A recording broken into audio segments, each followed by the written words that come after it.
Hello everyone, I am Rachna and I welcome you all to my channel POK preparation. तो आज PoK preparation में मैं आपके साथ डिस्कस करने वाली हूँ आईबीपीएस पीओ का सेल्फ गिवन एग्ज़ाम एनालिसिस। ठीक है, तो माय एग्ज़ाम वाज ऑन 4 दिसंबर। ठीक है, थर्ड शिफ्ट था मेरे एग्ज़ाम का, 2 से 3 बजे तक हुआ था एग्ज़ाम। ठीक है, exam duration was of 1 hour और टोटल मार्क्स थे 100। ठीक है, जिसमें से मैं आपके साथ अभी सेक्शन वाइज बात करती हूँ। ठीक है, तो सबसे फर्स्ट सेक्शन था इंग्लिश। इंग्लिश में टोटल 30 मार्क्स थे। ठीक है, और लेवल भाई साहब, इंग्लिश का लेवल मतलब एसबीआई पीओ का लेवल अगर मतलब यहाँ था, अगर एसबीआई पीओ का लेवल 1 था तो फिर आईबीपीएस पीओ की इंग्लिश का लेवल 5 था। मतलब मैंने लास्ट ईयर भी आईबीपीएस पीओ का एग्ज़ाम दिया था, मगर इतना हाई लेवल का इंग्लिश मैंने नहीं देखा आज तक आईबीपीएस के कोई भी एग्ज़ाम में, ना ही क्लर्क में, ना ही पीओ में। ठीक है, मतलब पता नहीं इन लोगों को क्या हो गया, जहाँ पे एसबीआई अपना इंग्लिश का सेक्शन इजी कर रहा है वहाँ पे इन्होंने पता नहीं क्यों टफ कर दिया। मतलब मुझे टफ नहीं, ओवरऑल टफ था। मेरा इंग्लिश इज़ माई स्ट्रेंथ, मतलब मेरे जो मैक्सिमम मार्क्स आते हैं वो इंग्लिश से ही आते हैं। ठीक है, अब मुझे इंग्लिश इतना टफ लग रहा है तो जिन लोगों को इंग्लिश टफ लगता है, आई डोंट नो उन्होंने कैसे पेपर सॉल्व किया होगा। मेरे शिफ्ट में इंग्लिश बहुत टफ था। ठीक है, मतलब लाइक रियली टफ, मॉडरेट भी नहीं बोल सकते, टफ था इंग्लिश का पेपर, जिसमें सीधे सीधे 5 क्वेश्चंस थे वोकैब के। और वोकैब, सारे वोकैब्स लर्न करना इजी नहीं है, अगर लर्न कर लो तो रिमेंबर करना इजी नहीं है। ठीक है, आप यू गेट कन्फ्यूज्ड। ऐसा था कि देख के भी पता नहीं चल रहा था कि राइट है कि नहीं, जिसमें 3 तो डायरेक्ट क्वेश्चंस थे। ठीक है, मतलब बड़े बड़े 3 वर्ड दिए हुए थे, उनमें से आपको चूज करना है कि 3 सेंटेंसेस है and which word is used properly. ठीक है, मतलब कौन सा वर्ड सही से यूज किया हुआ है। 3 क्वेश्चन थे डायरेक्ट, 2 क्वेश्चन वोकैब के थे पैसेज में, जो कि देखने से पता नहीं चल रहे थे। ऐसा एसबीआई पीओ में जो थे इंग्लिश के वर्ड्स, तो आप सेंटेंस पढ़ोगे तो आपको मीनिंग पता चल रहा था, पर ये ऐसे वर्ड्स दिए हुए थे, 2 पैसेज में थे वोकैब के क्वेश्चन, जो कि मतलब ऐसा था कि अगर आप पूरा सेंटेंस भी पढ़ लो, पूरी पैसेज भी पढ़ लो, फिर भी आपको उन वर्ड का मीनिंग पता नहीं चल रहा था। ठीक है, ऐसा था। मतलब 5 डायरेक्ट क्वेश्चंस थे वोकैब के, जो मैंने खुद स्किप किए हैं। मैंने आज तक 28 से नीचे कभी नहीं किया इंग्लिश के सेक्शन में, मगर मैंने 25 किया है इस बार, क्योंकि मैं इनकरेक्ट नहीं करना चाहती थी। और 5 क्वेश्चन वोकैब से कौन देता है डायरेक्ट, मतलब लाइक क्या हो गया इन लोगों को, आई डोंट नो। ठीक है, फर्स्ट फिर था क्लोज टेस्ट। क्लोज टेस्ट के थे 5 मार्क्स। ठीक है, क्लोज टेस्ट ऐसा था कि कोई एक न्यू इन्वेंशन किया गया है अबाउट, मतलब प्लास्टिक, मतलब प्लास्टिक से रिलेटेड कुछ था, दैट इज़ मतलब पोटेंशियल थ्योरी। ठीक है, it is a potential theory, मतलब पर इसको हम लोग इम्प्लीमेंट करेंगे इन द नियर फ्यूचर, अभी मतलब रिसर्च चल रहा है इसके बारे में, इस टाइप का मतलब पैसेज था। मतलब छोटा सा ही था, बट वो भी मतलब ऐसा नहीं कि बहुत ईजी था, मतलब यू हैड टू थिंक, मतलब अटैम्प्ट करने से पहले ऐसा था, मतलब ऐसा नहीं था कि देखते ही साफ साफ आपको पता चल जाएगा। ठीक है, तो इस टाइप का क्लोज टेस्ट था, इसके मैंने 5 किए। क्लोज टेस्ट के बाद में था वर्ड स्वैप।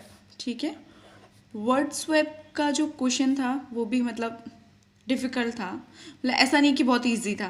मतलब 5 ऑप्शंस दिए हुए थे, ABCDE इस टाइप के थे, और उसमें से आपको मतलब डिसाइड करना है कौन सा स्वैप हो रहा है, कौन सा किसके साथ इंटरचेंज करना है, मतलब इस टाइप का क्वेश्चन था। तो वो भी मतलब मॉडरेट था, टफ तो नहीं था मगर मॉडरेट था, मतलब इजी भी नहीं था, टफ टू मॉडरेट टाइप का था वर्ड स्वैप वाला। ये मैंने 5 किए। उसके बाद में, इसके बाद में आरसी थे। ठीक है, रीडिंग कॉम्प्रिहेंशन, मतलब लेवल वाज मतलब ओके था, मतलब मॉडरेट था, इजी तो नहीं था। आरसी का लेवल भी मॉडरेट लेवल था। क्वेश्चन थे 8 to 9, जिसमें 2 क्वेश्चन तो मैंने बता दिया वोकैब के थे, और बाकी जैसे कि ट्रू एंड फॉल्स के 2 क्वेश्चन थे, ट्रू एंड फॉल्स था। उसके बाद में एक था इन्फ्रेंस का क्वेश्चन। मतलब इन्फ्रेंस नहीं, मतलब व्हाट कैन यू, मतलब what do you learn from this, इस टाइप का था, मतलब इन्फ्रेंस था। टोन बेस्ड क्वेश्चन नहीं आया था। उसके बाद में एक दो मतलब ऐसे which is true according to the sentence, which is correct, इस टाइप के मतलब आरसी के क्वेश्चन थे। आरसी ऐसा था कि मतलब रीडेबल था, जैसे ज़्यादा टाइम नहीं लगा आरसी पढ़ने में, और क्वेश्चंस मगर ऐसे ढूंढ ढूंढ के करने पड़ रहे थे, इस टाइप का था आरसी। ठीक है, उसके बाद में था यहाँ पे 8 to 9 था। उसके बाद में था मतलब जैसे 2 क्वेश्चन, मतलब 2 मार्क्स का क्वेश्चन था, जिसमें से मतलब 5 करेक्ट सेंटेंस दिए हुए थे, मतलब सेंटेंस दिए हुए थे, उसमें से आपको फाइंड करना है कि कौन सा करेक्ट है। ऐसे 2 क्वेश्चन थे, और शायद मतलब 2 to 3 एरर के क्वेश्चन थे। एरर वाले क्वेश्चंस बहुत इजी थे, मतलब जैसे एक था टेंस का एरर, एक था आर्टिकल का एरर जिसमें ए एन दिया हुआ था, इस टाइप का था कि ए होना आगे एन होना चाहिए, पर उसके आगे ए दिया हुआ था, मतलब ये एरर था एक। ठीक है, तो ओवरऑल मतलब ऐसा था पेपर। एक दो क्वेश्चन आप ऊपर नीचे समझ सकते हो। तो वोकैब थे 5 क्लोज टेस्ट 10, 5 वर्ड्स व 15। फिर यहाँ पे अगर आप 10 समझो, ठीक है, मतलब 9 थे, 9 to 10 तो 20, फिर बाद में इधर 25, 26, फिर 27, 28, 29, 30, और एक मतलब प्लस माइनस आप कर लो, तो टोटल 30 क्वेश्चंस थे। लेवल बहुत ज़्यादा टफ था। आई होप इसमें नॉर्मलाइजेशन हो, क्योंकि अगर मतलब ऐसे इतना टफ पेपर देंगे तो कैसे चलेगा। आप तो मतलब एसबीआई को भी पीछे छोड़ रहे हो। क्या है, आईबीपीएस का तो लेवल इजी होता है ना। ये लेवल का क्वेश्चन मैं प्रिपेयर्ड करके नहीं गई थी, क्योंकि एसबीआई में इंग्लिश बहुत इजी आई थी, तो मुझे लगा इंग्लिश इजी ही आएगी, मतलब डुएबल क्वेश्चंस होंगे, मगर नहीं, इन्होंने बाजी मार दी। एकदम अनएक्सपेक्टेड पेपर आया इंग्लिश का। ठीक है, अब बात करते हैं क्वांटिटिव एप्टीट्यूड की। ठीक है, तो क्वांटिटिव एप्टीट्यूड का paper I will say easy था।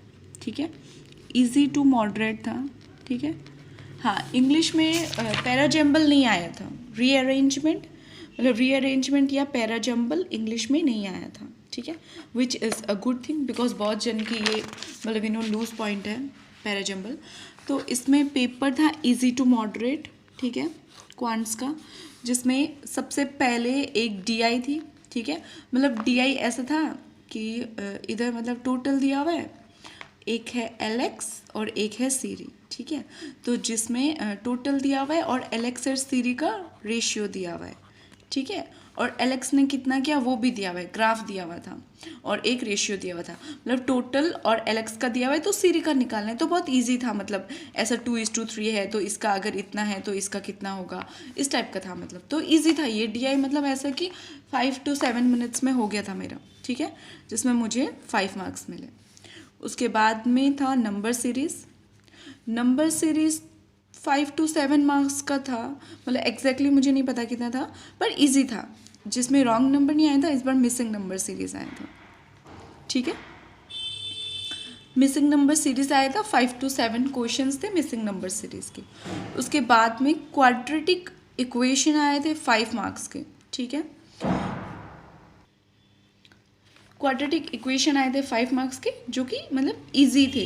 एक दो क्वेश्चंस तो थे जो डायरेक्ट थे, मतलब साइन मेथड से हो रहे थे, जो देख के साइन मेथड से हो रहे थे, और 3 क्वेश्चन को सॉल्व करके करना पड़ रहा था। ठीक है, मगर फिर भी इसमें इतना टाइम नहीं लगा। ठीक है, उसके बाद में जो नेक्स्ट डीआई थी ना, एक और डीआई थी जो कि पाई चार्ट की डीआई थी। मैंने उसका डेटा निकाला, उसके बाद टाइम ओवर हो गया था, तो मैं सिर्फ एक ही क्वेश्चन कर पाई इसका। ठीक है, और सिंप्लीफिकेशन नहीं आई थी। ठीक है, सिंप्लीफिकेशन नहीं आई इस बार, यही मुझे ख़राब लगा, क्योंकि नंबर सीरीज और क्वाड्रेटिक दे दिया तो तीनों में से 2 ही देते हैं, तो ये दोनों आ गए, इसलिए सिंप्लीफिकेशन नहीं आई, बट इट्स ओके, कोई प्रॉब्लम नहीं है। सो मतलब मैथ्स का पेपर ईजी था, और एरिथमेटिक के क्वेश्चंस थे। एरिथमेटिक के आई थिंक मतलब 8 to 9, या मतलब जितने बच जाते उतने क्वेश्चंस थे, लेट अस काउंट। तो यहाँ पे 5 थे, 5 और यहाँ पे 7। ठीक है, 5 to 7 थे, 10, 15, ठीक है, 17 समझ लो, 18, और बाकी यहाँ पे 9 to 10, मतलब थोड़े ज़्यादा ही होंगे शायद। ठीक है, तो मतलब इस टाइप का क्वेश्चंस था मैथ्स का पेपर में। पेपर इजी था काफ़ी, और ऐसा है कि पेपर ऐसा था कि एक्यूरेसी आपकी मेंटेन हो जाएगी इस पेपर में। सो मैंने क्वांटिटिव एप्टीट्यूड में मैंने किया है 18, ठीक है। And I am sure accuracy अच्छी रहेगी इसमें, क्योंकि सारे आंसर्स निकाले उसके बाद ही मैंने टिक किए थे, कोई भी तुक्का तुक्की नहीं किया था मैंने। सो आई होप इसमें एक्यूरेसी मेंटेन्ड हो। अब बात करते हैं रीजनिंग की, ठीक है। तो रीजनिंग में था 35 मार्क्स का पेपर था। सबसे पहले थी एक मतलब डेज बेस्ड पजल थी, डेज बेस्ड पजल, ठीक है, जिसमें मतलब डेट दिया हुआ है, मंथ दिया हुआ है, इस टाइप का रहता है ना। तो ये था, तो ये मैंने मार्क करके रखा था। मैंने सोचा था कि अगर बाद में टाइम मिला तो मैं इसको कर लूँगी, पर मैं नहीं कर पाई थी ये। एक थी सर्कल बेस्ड पजल थी, मगर सर्कल में भी इन एंड आउट दोनों था, इन एंड आउट। प्री में ऐसा क्वेश्चन बहुत कम आता है, क्योंकि प्री में हमेशा फेसिंग वन डायरेक्शन देते हैं, या आइदर इनसाइड और आउटसाइड। पर अभी इन्होंने IBPS वालों ने प्री में भी इन एंड आउट दे दिया, बताओ, ठीक है। इसका भी आप मॉडरेट बोल सकते हो, इजी तो नहीं था, मॉडरेट था, ठीक है, मॉडरेट था, ठीक है। फिर उसके बाद में इन एंड आउट बेस थी, इसका 5 मार्क्स था, इसका 5 मार्क्स था। उसके बाद में हमारे पास आया था सीलॉक्स के 5 क्वेश्चंस थे, ठीक है। सीलॉक्स के 5 क्वेश्चन थे और इनइक्वालिटी आई थी। अब एग्जैक्ट नंबर ऑफ क्वेश्चन मुझे याद नहीं है, तो कैलकुलेट करने से पता चलेगा। आई थिंक 4 to 5 या ऐसे कुछ ही थे। एक बार अगर हम 5 पकड़ ले सपोज, ठीक है। उसके बाद में एक आया था ब्लड रिलेशन का पजल, बड़ी पजल आई थी ब्लड रिलेशन की इस बार।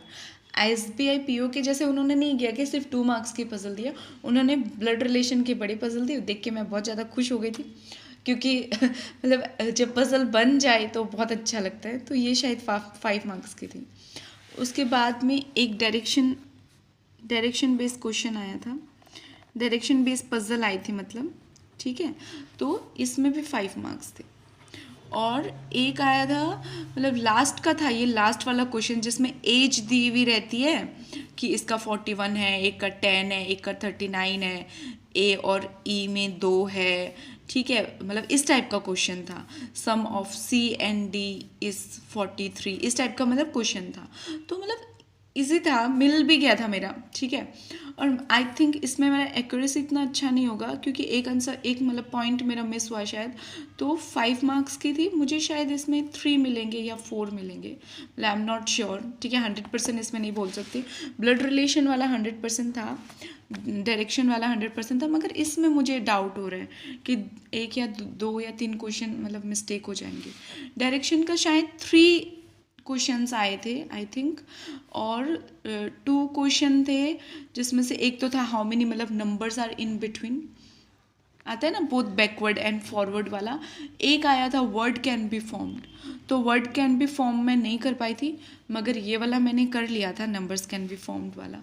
आई डोंट नो ये लास्ट में मार्क हुआ था कि नहीं, मुझे याद नहीं अच्छे से। सो टोटल क्वेश्चन काउंट कर लेते हैं। इसमें 5 and 5 10 15 20 25 30 35, ठीक है। यही था ओवरऑल पेपर। ये शायद 3 मार्क्स का था, ठीक है। और उसके साथ में ये था, और 1-2 क्वेश्चन मतलब ऊपर नीचे हो सकता है, मुझे एग्जैक्टली अब याद नहीं है, मगर जितना याद है वो मैं शेयर कर रही हूँ, ठीक है। तो पजल का लेवल आप मतलब रीजनिंग का लेवल आप मॉडरेट बोल सकते हो, मतलब इतना भी टफ नहीं था और इतना ज़्यादा भी इजी नहीं था, ठीक है। तो ओके ओके था। पर मुझे IBPS PO का exam in comparison to SBI PO मतलब थोड़ा सा टफ लगा, ठीक है। तो टफ था तो अच्छा ही है ना। हार्ड था, अगर हार्ड था तो अच्छा ही है, बिकॉज तो हमें क्या होगा, नॉर्मलाइजेशन होगा, ठीक है। और अगर टफ पेपर है तो यू विल गेट मतलब प्लस मार्क्स मिलेंगे, नेगेटिव नॉर्मलाइजेशन नहीं होगा, जैसा मेरा SBI PO के टाइम मुझे लग रहा है कि नेगेटिव नॉर्मलाइजेशन होगा, बट इसमें आई एम श्योर कि पॉजिटिव नॉर्मलाइजेशन होगा। सो इस बात की खुशी है। तो अगर ओवरऑल अटेम्प्ट्स की बात करें, ओवरऑल अगर अटेम्प्ट्स की बात करें तो मतलब मेरा इंग्लिश में था 25, रीजनिंग में मैंने किया 20 और मैथ्स में किया 18, ठीक है। तो मैंने टोटल किया है 63, ठीक है। अब कट ऑफ कितना जाता है, क्या मेरी एक्यूरेसी रहती है, एक्यूरेसी क्या है, नॉर्मलाइजेशन कैसे होगा, उन सब पे मार्क्स डिपेंड करते हैं, सिलेक्शन डिपेंड करते हैं। मगर ओवरऑल अच्छा हुआ पेपर, ठीक है। अटेम्प्ट्स कम है आई नो, और इसमें थोड़ी सी आशा कम है, मगर कोई बात नहीं, we should always be have hopeful, मतलब we should always be hopeful, और सब अच्छा ही होगा, ठीक है। अभी नेक्स्ट टारगेट है, आज से ही स्टार्ट कर रही हूँ मैं, ठीक है। क्या है, IBPS क्लर्क, ठीक है। सबको एडमिट कार्ड मिल चुका होगा, डेट्स भी एग्ज़ाम की पता चल गई होंगी, ठीक है। इसके बारे में मैं कल वीडियो बनाऊंगी, और आप लोग अपने अटेम्प्ट शेयर कीजिए, ठीक है। आप लोग अटेम्प्ट शेयर नहीं करते हो, let me mention some names जो जो मुझे याद है, ठीक है। जय का एग्ज़ाम था ना, एक समथिंग तोमर साहब हैं उनका, फिर नीतीश, ठीक है, सुमन का भी एग्ज़ाम था, प्रिया, और एक है, आई डोंट नो ये भाई है या बहन है, प्री मेंस इनका नाम है, प्री मेंस एंड लाइफ, ठीक है, इनका नाम है ये। आई डोंट नो ये गर्ल है या बॉय है, प्री मेंस एंड लाइफ। एक है शेखर, ठीक है, शेखर, और एक है क्या नाम है उनका, हाँ, प्रिया तो मैंने बोल दिया, ठीक है। एक गर्ल है, क्या नाम था उनका, हाँ, सुमन तो मैंने बोल दिया। मतलब एक्चुअली मुझे नाम याद नहीं रहते, आप लोग बुरा मत मानिएगा अगर किसका, हाँ, banking spirit, I don't know ये गर्ल है या बॉय है, ठीक है, बैंकिंग स्पिरिट। और मतलब जो भी हैं भाई बहन जो वीडियो देख रहे हैं, प्लीज़ अपने अटेम्प्ट शेयर कीजिए, ताकि पता चले मुझे कि मतलब क्या कट ऑफ रहने वाला है, क्या सेव अटेम्प्ट्स क्या हैं, ठीक है, ये मुझे पता चले आपके कमेंट्स के थ्रू। तो प्लीज़ अपने अटेम्प्ट्स शेयर करना मत भूलिएगा, और अगर मैं किसी का नाम भूल गई हूँ तो प्लीज़ आप माइंड मत कीजिएगा, ठीक है। सो आप लोग शेयर कीजिए अपने अटेम्प्ट्स, और अगर आपको वीडियो पसंद आए तो you can like, share, comment and subscribe to my YouTube channel which is PU की प्रिपरेशन। एंड अगर आपको एनालिसिस एग्जैक्ट लगी है, अगर आपका इसी शिफ्ट में था, तो वो भी आप कमेंट कीजिएगा। अगर मैं कुछ भूल गई हूँ या मैंने कुछ मिस किया है या कुछ उल्टा पुल्टा बोला है तो आप वो भी बता सकते हो, ठीक है। And thank you so much for watching, and all the best for IBPS clerk now.